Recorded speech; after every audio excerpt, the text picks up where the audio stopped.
Ma Mission TV, le miroir du monde. On ne fait pas pour emprisonner les gens, mais c'est la Constitution elle-même. Pas de règlement de compte. Évidemment, tout le monde, nous le disons, tout le monde est présumé innocent. Mais c'est à la justice de déterminer. La lutte contre l'impunité. Notre combat continue. Notre combat continue. Et Félix Tshisekedi, comme président de la République, ne réussira pas ce combat seul. Ça, vous pouvez en être garanti. Il faut le laisser circuler. On a plus à perdre qu'à gagner en le laissant en dehors du pays. C'est un Congolais. Il avait raison. Il a vu avant les autres. Et dans beaucoup de choses comme ça, il voit avant les autres. Et c'est ça le grand leadership. Il a fait la même chose sur le plan extérieur. Il s'est approché de tous ces pays dont on sait très bien qu'ils ne nous portaient pas dans le cœur. Donc voilà. Maintenant, est-ce que ça remet en cause la lutte contre la corruption? Non, absolument. Ce qu'il faut savoir, c'est que dans tous les pays du monde, le chef de l'État est le seul qui a le droit de grâce. Et en général, il n'est même pas obligé de justifier pourquoi il a donné à tel ou pas à tel. Et du nouveau à Kinshasa, le complexe hôtelier Tremplin Royal sous Kanamasolo. Vous qui désirez passer des nuits inoubliables, l'hôtel Tremplin Royal vous offre un service de haute qualité, de chambres modernes répondant aux standings internationaux, salons et salles de bain bien équipées. Votre sécurité est assurée, les portes électroniques et même un coffre-fort dans la chambre. Tremplin Royal dispose d'un restaurant VIP, des plats de différents goûts à un prix hors conquérant, de boissons de toutes marques accompagnées d'une musique douce. Ce n'est pas tout. Pour vos déplacements, Tremplin Royal met à votre disposition une voiture pour tous vos déplacements et un groupe électrogène industriel pour faire face à la coupure d'électricité.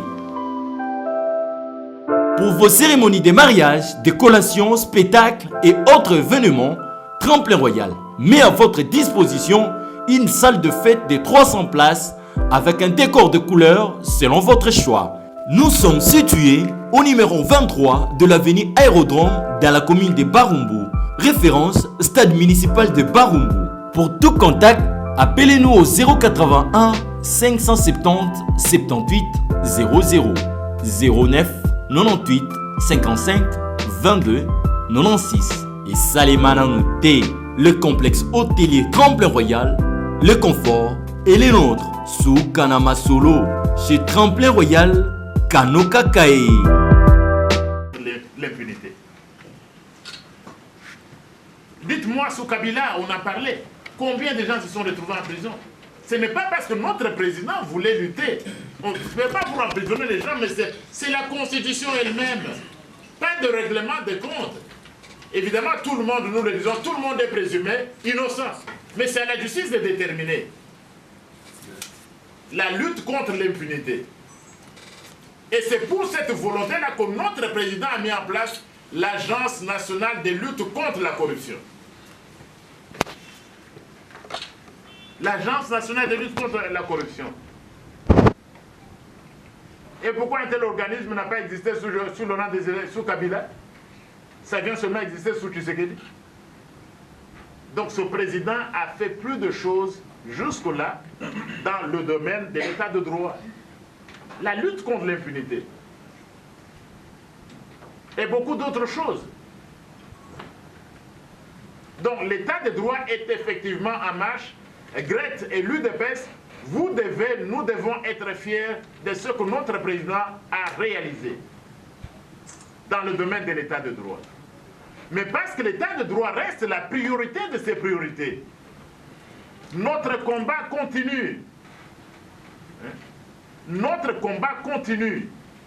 Et Félix Tshisekedi, comme président de la République, ne réussira pas ce combat seul. Ça, vous pouvez en être garanti. La corruption a atteint des limites incroyables. Nous sommes l'un des pays les plus corrompus de la planète. L'impunité a atteint des niveaux incroyables. Le clientélisme, c'est un combat de longue haleine. Nous n'avons pas le temps de nous reposer. La lutte continue et doit continuer. Et pour que Félix Tshisekedi, comme président, réalise encore mieux de choses dans ce domaine, il a besoin de votre soutien. Et il a besoin de notre soutien. Nous devons le soutenir. Voilà, le modérateur, il s'élève. Il est en train de me dire que j'ai épuisé mon temps. Grand! Réflexion! Grand! Donnez-moi 5 minutes, je vais terminer. Grand! Merci. Le peuple d'abord, le peuple d'abord, le peuple d'abord. Nous ne sommes pas dans les Nous ne sommes pas dans les Donc, nous devons le soutenir sur cette voie-là. L'état de droit, les collègues vont parler d'autres domaines, l'état de droit ne peut pas réussir sans un soutien efficace de tous les Congolais, de toutes les Congolaises à l'action du président de la République. Et Dieu merci, l'état de droit, qui était la priorité des priorités de son mandat, c'est également la priorité des priorités de l'Union sacrée de la nation. Et il a dit, il a entendu pendant les consultations, l'état de droit, comme il avait dit, demeure la priorité des priorités. L'Union sacrée de la nation, ce n'est pas une blanchisserie. Nous, on ne va pas tolérer les médiocres parmi nous. Et les membres de l'UDPS, nous des jeunes, nous devons être les premiers à montrer l'exemple en soutenant le président de la République sur ce chemin de l'état de droit. Et l'Union sacrée de la nation va mériter de notre peuple en s'inscrivant davantage sous la voie de la restauration de l'état de droit.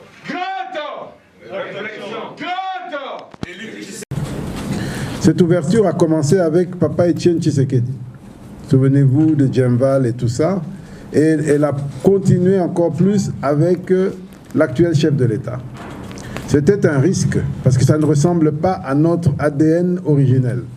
Mais c'était en même temps une condition indispensable. Mais nous avions parmi les gens vers qui nous nous sommes ouverts, notamment les nouveaux venus de l'opposition, nous avions des gens qui étaient dans des agendas multiples. Et qui pensaient qu'ils pouvaient profiter de notre ancrage populaire et combiner ça avec leurs manœuvres extérieures pour pouvoir nous utiliser ou encore nous évincer. C'est ça qui nous a donné Genève. Genève, c'était exactement comme en 97, souvenez-vous, en 97, nous avions la légitimité populaire incontestable avec notre leader, et le complot international, si je peux dire, a fait émerger une... Oui, s'il vous plaît. A fait émerger une force qui est venue nous surprendre alors que le pays était en train de marcher pacifiquement dans sa maturation politique et démocratique après la conférence nationale. La logique normale qu'on a vue dans tous les autres pays africains aurait été qu'en 97, disons qu'après la conférence nationale, qu'il y ait finalement des élections et que ces élections soient remportées par le mieux placé, qui était incontestablement Etienne Tshisekedi à l'époque. Il aurait fait 1-2 mandats, et après, s'il avait été bon, eh bien, le pouvoir allait rester dans notre camp, comme ça allait en Afrique du Sud ou ailleurs, ou encore on aurait pu le perdre et que d'autres allaient prendre. C'était ça la vision. Mais, contrairement à ce qui s'est passé ailleurs, on ne nous a pas permis d'arriver à ça, parce que notre pays représente trop d'enjeux. Et on est venu nous imposer une guerre, soi-disant pour nous libérer, parce que nous n'étions pas en mesure de nous libérer. Aujourd'hui, vous pouvez faire vous-même le bilan. Est-ce que cette guerre nous a libérés? Ou bien est-ce que c'est nous-mêmes qui nous sommes libérés à travers tous ces morts dont je viens de parler jusqu'en 2018? Donc, nous devons avoir à l'esprit ces réalités. Ce sont nos réalités fortes, c'est notre ADN. Et nous avons fait preuve d'ouverture justement parce qu'il faut s'ouvrir pour évoluer. Et nous avons essayé d'être rattrapés à travers Genève dans les mêmes pièges. En 96-97, on a fait émerger quelqu'un qui venait de nulle part et qu'on a armé, instrumentalisé et qui a cassé l'élan démocratique pacifique.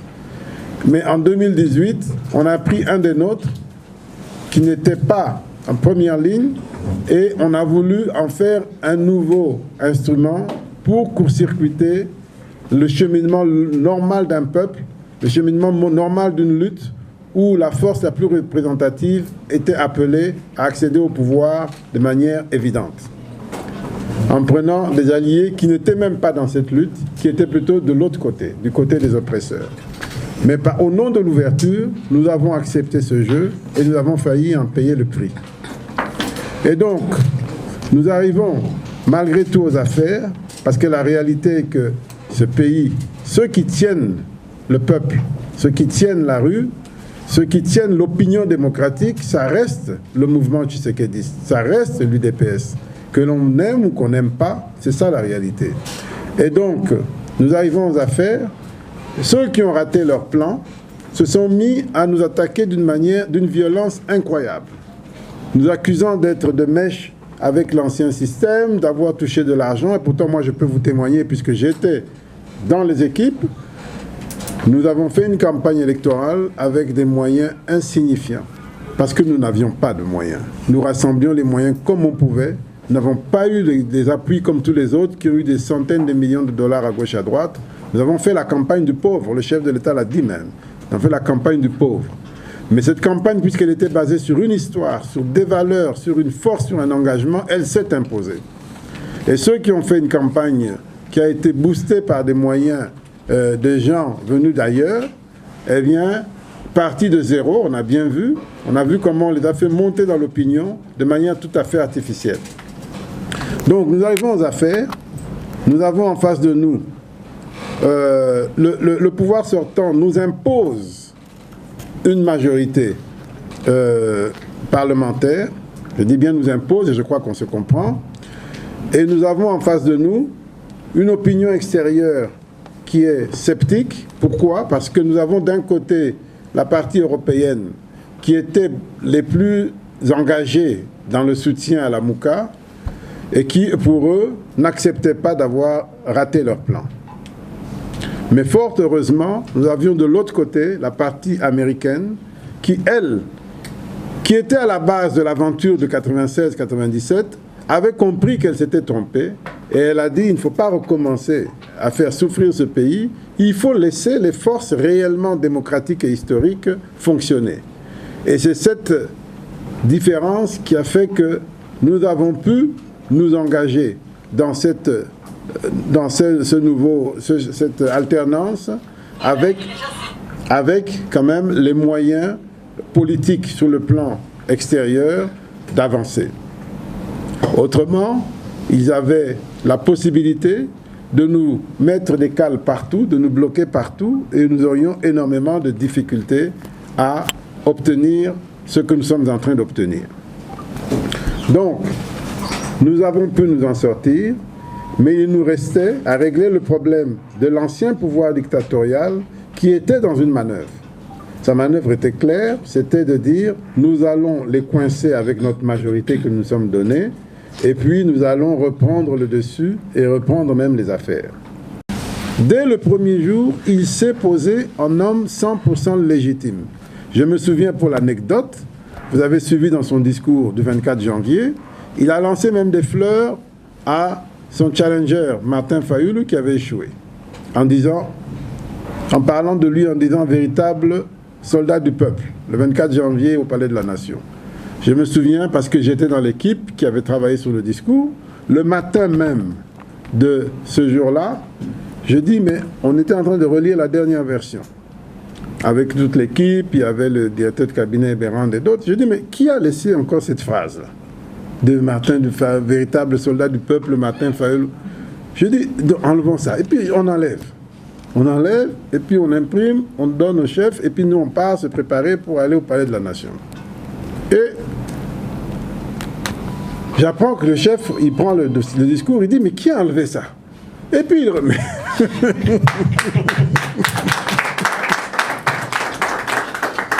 Et puis il remet. Alors quand il lit, je vois, il lit ce passage, je dis, mais pourquoi? Et puis il avait raison. Il avait raison. Vous savez, quand vous avez des adversaires de mauvaise foi, pour prendre le dessus, il faut avoir un plus grand cœur qu'eux. Une plus grande foi. Et c'est ce qu'il a fait depuis le début. Et les gens n'ont pas vu venir. La même chose lorsqu'il s'agissait de faire revenir Katumbi. Katumbi, tout le monde disait, bon, ce type nous a trahis, c'est lui qui nous a trahis à Genève et tout ça. Maintenant, le chef lui-même prend la décision et dit, écoutez, c'était lui la première victime de cette trahison. Et moi, j'étais à Genève, je peux vous dire, c'était très dur. Très dur. Mais le chef de l'État, il dit non, je suis président de tout le monde, je ne peux pas accepter que sans raison valable, on empêche un Congolais de circuler librement. Beaucoup de gens d'entre nous, y compris moi-même, disent mais pourquoi ce type-là, il va venir nous embêter, tout ça. Non, il faut le laisser circuler. On a plus à perdre qu'à gagner en le laissant en dehors du pays, c'est un Congolais. Il avait raison. Il a vu avant les autres. Et dans beaucoup de choses comme ça, il voit avant les autres. Et c'est ça le grand leadership. Il a fait la même chose sur le plan extérieur. Il s'est approché de tous ces pays dont on sait très bien qu'ils ne nous portaient pas dans le cœur. Ils étaient dans des complots contre nous. D'ailleurs, l'UDPS a très rarement été le favori, le chouchou des puissances occidentales parce qu'ils sont dans une logique qui n'est pas toujours, moi à l'époque du papa, qui n'était pas toujours... ils ne connaissaient pas l'UDPS. Et puis, ils se laissaient nourrir par une opinion qu'on leur mettait dans la tête qui était fausse, aussi bien sur le leader Étienne Tshisekedi que sur la lutte. Et ils avaient peur d'un parti qu'on présentait comme un parti de gens extrémistes, des gens dangereux. Quand on voit nos parlementaires debout assez agressifs, les gens disent « Ah, on ne veut pas avoir affaire à ces gens ». Et maintenant, il est allé vers eux, il a montré une autre image, tout en gardant sa pleine légitimité vis-à-vis de cette base populaire. Et les gens aujourd'hui vous disent, c'est vraiment dommage, on a perdu des décennies, c'était eux qui devaient diriger ce pays depuis longtemps. Et ça, c'est une grande victoire. Aujourd'hui, l'UDPS, à travers son leader, à travers la parole qu'il apporte partout où il va, fait l'unanimité, et tout le monde dit, mais comment ça se fait qu'on est passé à côté de ça? Comment se fait-il qu'on a essayé de... On a expérimenté d'autres choses alors qu'on avait la solution à travers des gens qui ont une vision forte et qui sont constants dans leur vision depuis le début. Voilà le grand enseignement que le chef de l'État, que nous avons de ces 2 premières années, parce que j'ai été de pratiquement tous les voyages, presque tous les voyages pendant cette période, où systématiquement, pas après pas, le chef de l'État a construit une action diplomatique qui a totalement inversé la perception que l'on avait et de l'UDPS, et de l'histoire de notre combat, et du nom Tshisekedi. Et aujourd'hui, notre pays est redevenu un pays sérieux, un pays fréquentable, où on a des gens qui ont une histoire de combat politique réel, qui ne sont pas dans la rancune, mais qui sont dans la construction, et ouverts, prêts à construire avec tout le monde. Donc cette expérience, c'est ça la grande victoire. La grande victoire, c'est de montrer que nous n'étions pas des gens ombrageux, prêts à tout casser, mais que nous étions simplement des gens attachés à nos valeurs, attachés à notre combat, mais assez flexibles pour autant qu'on ne s'écarte pas de ce combat. Et c'est ce qui a été fait, aussi bien sur le plan interne, dans notre marche avec le FCC, qui a abouti maintenant à la requalification de la majorité, que sur le plan externe, dans nos relations avec les puissances étrangères. C'était valable pour les puissances occidentales, mais ça a été valable également pour les puissances africaines. Aujourd'hui, le Congo, tout le monde a envie du Congo, tout le monde a soif du Congo. Aujourd'hui, le président Tshisekedi est l'un des présidents les plus attendus sur le plan extérieur, parce que dans son style, dans son histoire, dans son combat, on comprend qu'on était passé à côté de quelque chose de grande valeur. Ça, c'est la grande victoire sur le terrain diplomatique. Et elle s'est concrétisée également sur le plan économique. Nous avions de grandes difficultés qui se sont aggravées la deuxième année avec la crise Covid, où nous avons vu les recettes de l'État baisser d'environ 30%. Si nous n'avions pas eu cette sympathie de la part du monde entier, nous n'aurions pas eu les appuis qui nous ont permis d'atténuer le choc.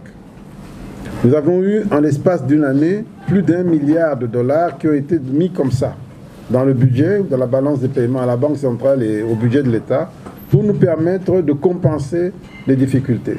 Sinon, nous n'aurions pas réussi, même si tout n'est pas encore totalement réglé, mais nous n'aurions pas réussi à tenir. Nous aurions un taux de chance beaucoup plus élevé. Nous n'aurions pas réussi à avancer avec la gratuité que nous avons commencé. Donc tout cela, ce n'est pas seulement une question de sympathie politique, c'est aussi une question de programme et de vision. Et le chef de l'État, pendant ces 2 années, il a tellement répété sa vision, son programme, basé sur l'état de droit. Vous savez, le professeur a dit de grandes choses ici. L'état de droit, ce n'est pas simplement une affaire juridique. Ce n'est pas seulement une affaire politique. L'état de droit, c'est tout. C'est la politique, l'économie, le social, tout est état de droit. Et quand on parle d'état de droit, on parle des gens qui détiennent des droits. Ce sont les citoyens. Ils ont le droit d'avoir des droits économiques, le droit d'avoir un travail, les droits sociaux, d'être logés, d'aller à l'école, etc. Le droit de respirer de l'air pur, le droit des droits, toutes sortes de droits. Et il y a des détenteurs d'obligations. Ce sont les gouvernants.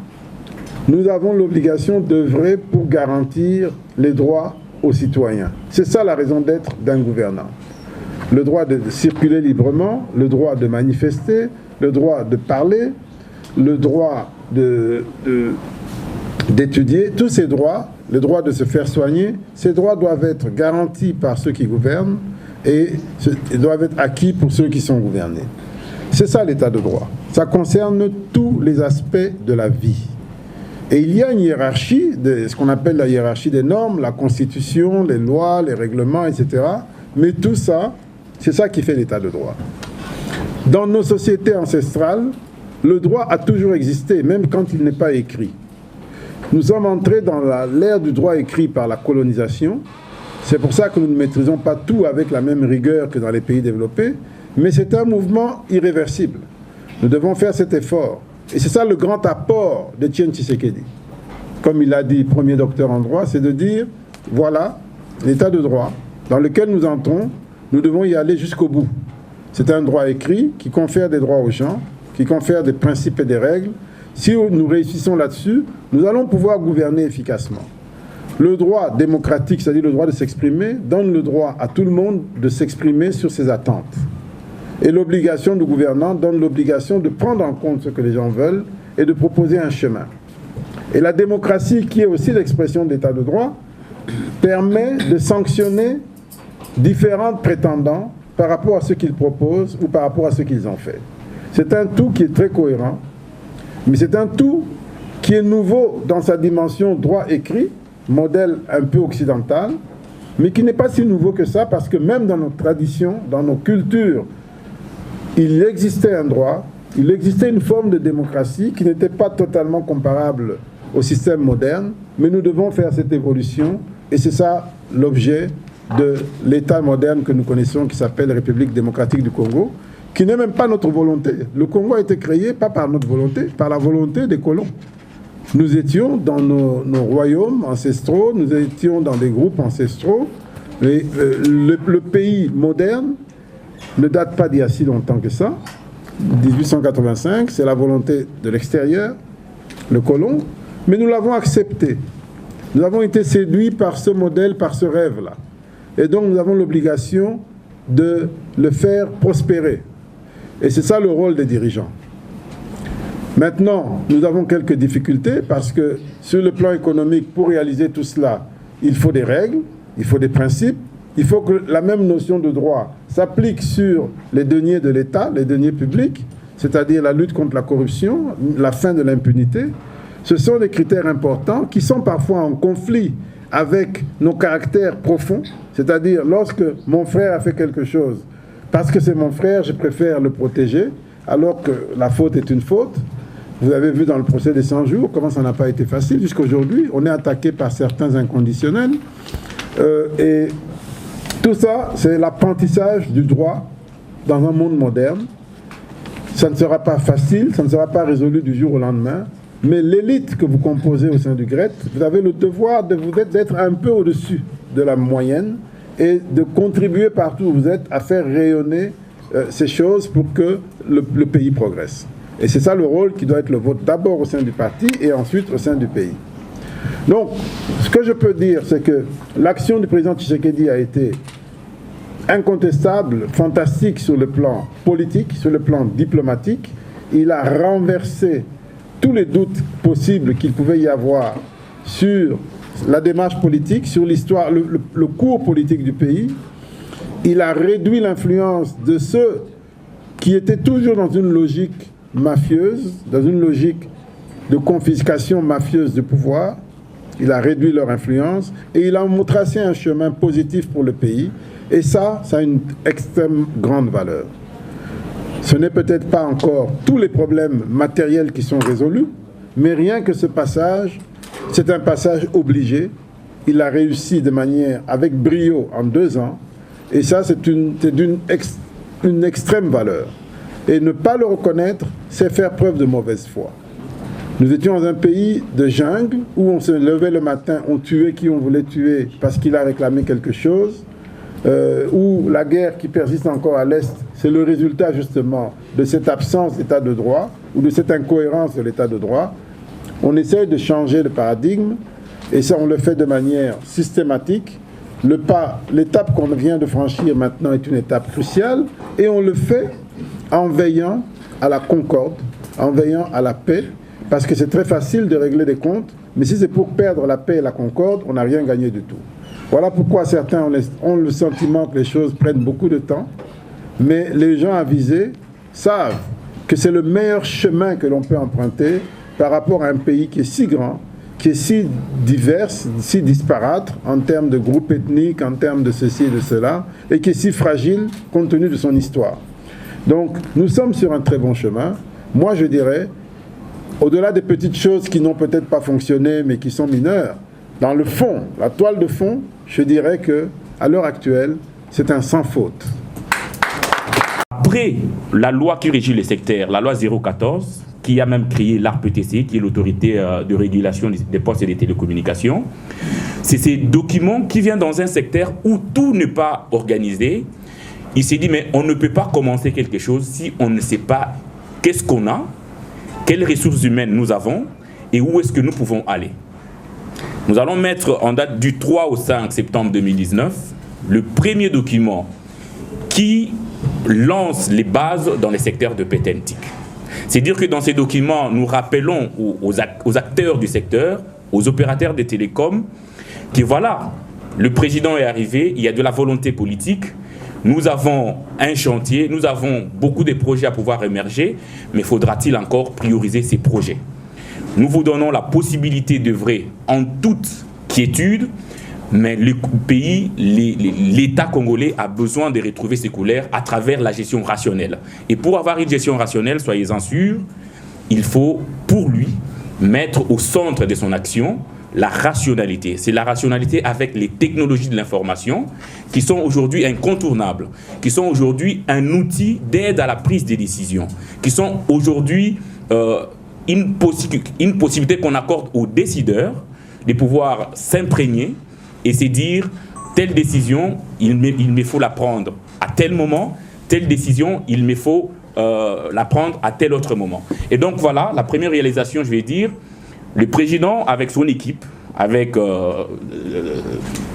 ses collaborateurs, il va mettre en place ce plan national du numérique. Alors, après que nous ayons eu ce plan national du numérique, on s'est dit, mais aujourd'hui on a un plan, c'est un texte. Qu'est-ce qu'on fait avec ce plan? Il va falloir organiser des rencontres avec les opérateurs du secteur, savoir aujourd'hui en termes d'infrastructures. On ne peut pas numériser si nous n'avons pas d'infrastructures. Et c'est quoi les infrastructures? C'est le backbone national. Ce sont les investissements qu'on attire dans les secteurs. Mais on ne peut pas amener ces investissements si nous ne savons pas la fibre optique, le backbone qui est la dorsale, qui est le pin, qui est la centrale de tout ce que l'on puisse faire pour numériser un pays. Alors, on s'est dit, nous avons aujourd'hui, pour mailler le pays, il nous faut 54 000 km de fibre optique à travers le pays. Ça veut dire qu'il faut, à travers les eaux, les cours d'eau, le fleuve que nous avons, à travers les creusets, construire 54 000 km de fibre optique pour estimer être à même de tout digitaliser. Alors, qu'est-ce que nous avons? Nous avons 3 000 km de fibre optique qui ne sont pas encore, il faudra le préciser, qui ne sont pas opérationnels. C'est Backbone qui a été mis en place par un financement de la Banque mondiale, qui part de Mwanda jusqu'à Kasumbalesa, mais qui n'est opérationnel que des Mwanda à Kinshasa. Le reste, quand vous prenez le Bandundu, vous passez par le Dekasai, cette partie de la fibre n'est pas opérationnelle. Alors comment est-ce que ça peut être possible aujourd'hui de prétendre amener un changement sans voir les infrastructures? Le président de la République va organiser un forum où il donne la possibilité aux investisseurs de venir discuter et voir les opportunités d'investissement. Avec tout ce qu'il y a comme allègements fiscaux, avec tout ce qu'il y a comme avantages dans les secteurs. C'est alors qu'en février 2020, nous allons organiser un forum que nous avons appelé IDRC pour faire un état de lieu des infrastructures. Et à travers ces forums, nous avons signé les MOU avec des investisseurs qui ont accepté de construire plus de 16 000 km. Vous imaginez, quand vous arrivez, vous trouvez un pays qui a besoin de 54 000 km de fibre optique pour prétendre numériser ses institutions. Mais après, à 2 ans, vous pouvez, dans un bref délai, discuter avec des investisseurs, de partenaires qui acceptent un investissement de plus de 16 000 km. Et donc, nous, dans les secteurs, nous disons que c'est énorme. C'est une réalisation que peut-être les médias n'ont pas eu à parler de temps en temps, mais ce sont des choses qui produisent les résultats dès lors c'est vraiment en œuvre. Et aujourd'hui, c'est un acquis. Nous avons obtenu la mise en place ou encore la construction des 16 000 km de fibre optique pour espérer, dans les jours à venir, avoir des host-posts, des connexions sans fil dans les universités, dans les restaurants et donner la possibilité aux jeunes. Parce qu'un jour, j'ai ouï dire dans un groupe de travail, le président a promis de faire des millionnaires congolais, mais comment est-ce qu'il va s'y prendre? Mais nous, on s'est dit, créer des milliardaires, des millionnaires congolais, ce n'est pas de la magie. Quand vous avez un backbone opérationnel, quand vous avez maillé votre pays, pour les informaticiens qui sont dans la salle, vous comprendrez que la vision du président de la République, c'est mettre en place, donner la possibilité aux jeunes entrepreneurs de mettre en place leurs entreprises dans les secteurs. Ça veut dire, aujourd'hui, je vais prendre un exemple. Si M. Kanyinda qui est ici, ou M. Boulamate qui est ici, il s'est dit, je vais construire mon entreprise, je vais distribuer la fibre optique dans mon quartier à Kitambo. Mais c'est énorme pour ceux qui ont été déjà en Europe, aux États-Unis, ils savent que la télévision et autres ne se fait que par Internet, par fibre optique. Alors, dès lors, cette vision, elle est enclenchée par un leadership aussi fort. Nous, on s'est dit, comment le faire aujourd'hui pour que demain, les gens se rendent compte effectivement qu'il y a un travail qui a été fait. Et donc, il faut construire ces backbones, il faut mailler le pays du nord au sud, encore que les Congos, de par sa position géostratégique, est le seul pays qui puisse connecter l'océan Atlantique à l'océan Indien, par le canal des Suez, pour ceux qui maîtrisent encore bien la géographie. Alors, on s'est dit, mais après qu'on ait mis en place, parce que là c'est déjà un acquis, construire les 16 000, c'est plus déjà de 20%. Nous, on a trouvé 3 000 km de fibre, encore qu'il n'était pas opérationnel, les 3 000, mais nous sommes en train d'en construire déjà 16 000 en moins de 5 ans. Alors nous disons que c'est un acquis, c'est un gain pour l'ensemble de notre régime et pour l'ensemble de notre pouvoir. Alors, il y a encore les avantages qu'il y a dans les secteurs. Je parlerai plutôt de taxes du secteur. Comment aider le secteur à pouvoir émerger. Ici, il y a l'ARPTC, qui est l'autorisation de l'autorité de régulation de postes et des télécommunications, qui essaye de mettre un climat. Parce que dans ses missions, si vous lisez la loi 014 qui crée cet organe qui est lié au président de la République, c'est que l'ARPTC a non seulement pour mission de réguler les secteurs. Réguler, ça veut dire être un arbitre. Ça veut dire veiller à ce que la réglementation qui a été mise en place par le gouvernement est respectée. Mais en deuxième position, l'ARPTC a aussi les devoirs de la promotion du secteur. C'est que les opérateurs publics, ça veut dire les entreprises qui sont les entreprises de l'État, je voudrais dire, qui ont pour seul actionnaire l'État congolais, doivent bénéficier d'un accompagnement et d'un appui de l'ARPTC. Et dans ce sens, le président de la République, en arrivant, a trouvé sur sa table une loi sur les télécoms. Et cette loi qui a fait sujet de beaucoup plus d'analyses, qui aujourd'hui déjà est suffisamment avancée et sera dans un futur délai promulguée de droit. Et donc pour nous disons, si ces investisseurs doivent venir, il faut clarifier, il faut harmoniser les climats des affaires, il faut qu'eux trouvent leur part et que nous, qui sommes dans les secteurs, dans le cadre de l'État congolais, trouvons notre part. Alors, je ne voudrais pas prendre beaucoup de temps. Je vais pouvoir terminer en disant l'idée de ces groupes de réflexion. Il y a beaucoup plus de réalisations que je ne saurais pas citer ici. L'idée avec les groupes de réflexion, et dont moi aussi j'aimerais encore bien faire partir les jours à venir, de temps en temps venir discuter avec vous, ce n'est pas de rester dans le néant. Ça veut dire suivre l'actualité politique, suivre ceci, cela. Non, mais suivre l'actualité politique, c'est bien bon, mais anticiper, parce que la gestion, quand vous êtes dans un groupe de réflexion comme celui-ci, c'est aussi de voir comment est-ce que demain, Grete, qui a 2 ministères, 5 ministères, mais pourquoi pas la primature, parce qu'il faut toujours rêver grand en politique.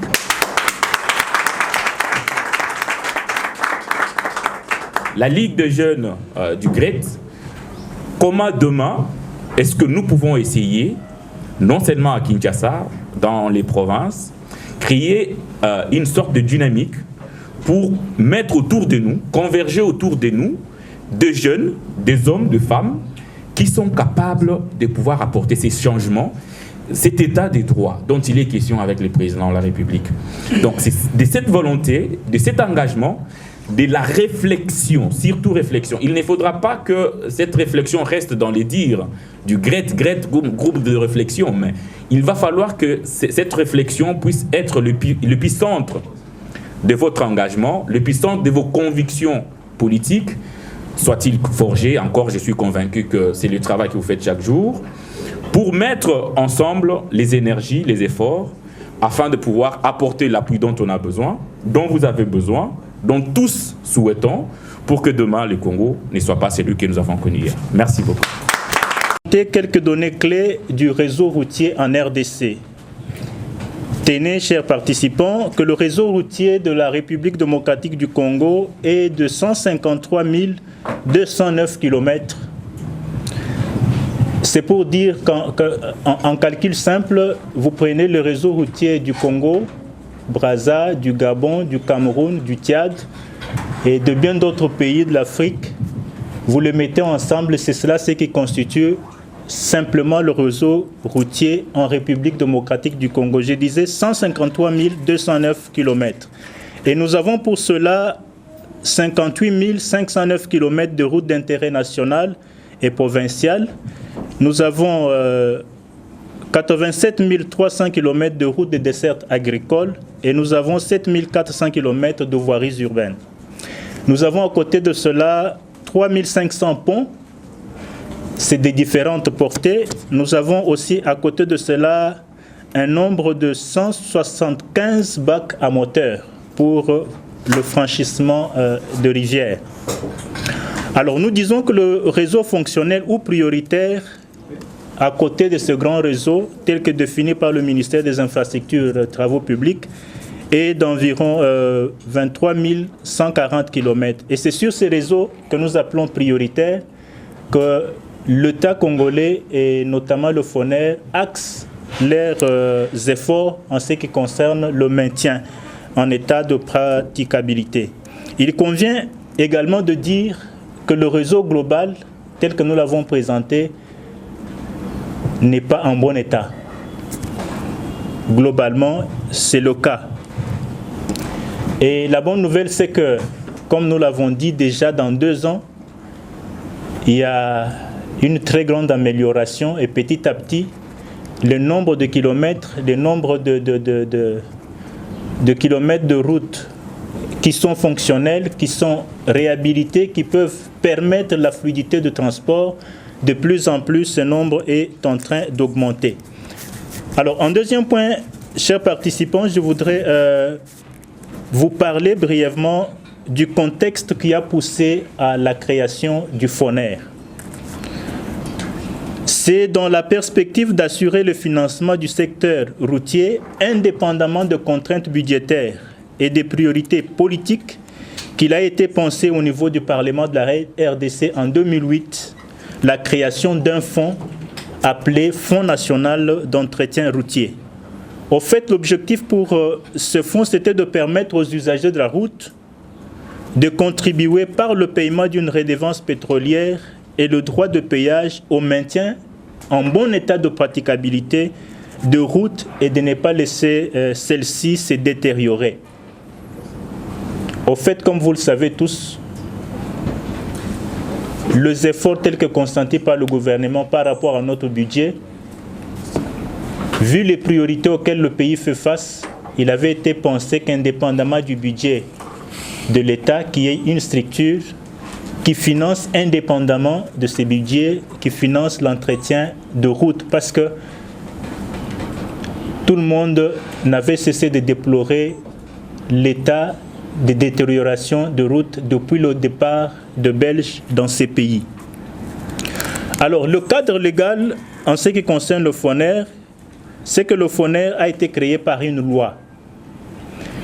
Et également, il y a un décret du Premier ministre qui, cette fois-là, a donné les dispositions générales en ce qui concerne le fonctionnement de cet établissement public. Il y a à côté de cela un arsenal juridique, je voudrais vous en épargner, mais nous pourrons toujours mettre cela à la disposition de l'élite jeune pour que nous puissions comprendre sur quoi le FONER se base pour mener son action. Il est évident d'informer ici que le fonds FONER, ce sont les fonds publics. Au fait, le budget du FONER émarge au budget du Trésor public au titre de compte spécial.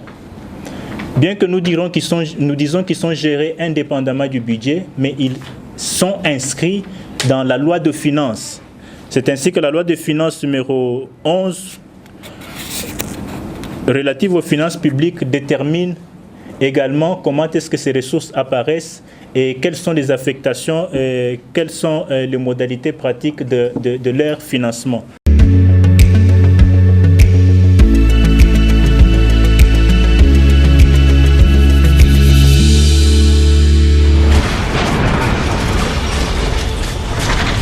Ma Mission TV, le miroir du monde.